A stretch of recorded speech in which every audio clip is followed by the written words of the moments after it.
So thank you for scheduling some time to be here and do an episode of the Refinery Podcast with me.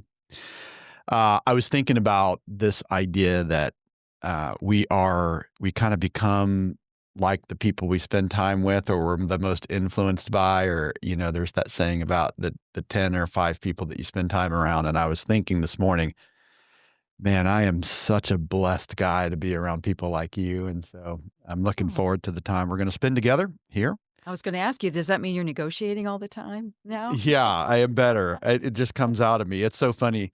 It's hilarious because, the last time you were in here, it was for Paul Martinelli's Martinelli Right. method of sales, which he interviewed you and kind of talking about the difference between sales and negotiation.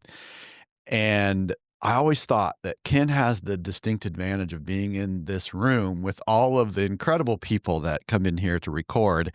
And it wasn't long after that Ken and I were in this conversation, and he's talking to me, and all of a sudden, like, the Martinelli method of sales is like flowing through him. So hopefully the negotiations is coming out too. Nice.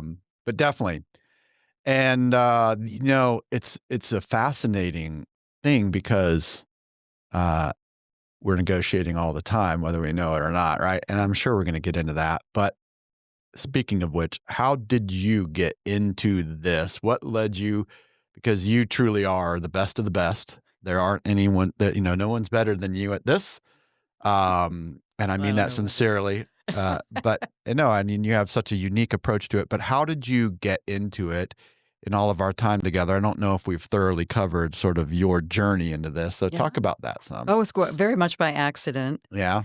Um, I found myself I was in sales, Okay. and first part of my professional career the very, very first part, I was in admin. Okay. I was a secretary, and somebody Mhm. said, "You ought to be in sales," and that was the last thing I ever imagined You had all myself these doing. ideas Yeah. about what sales was going to be Well, like, I'm yeah, sure. the only paradigm I had was when I was a little girl, the Fuller Brush man Oh would yeah. come door to door. Right. That's how old I am. The fast talking. Yeah. Yeah, and, it was interesting because my mother bought his stuff and an Amway guy as Yeah. well, Yep.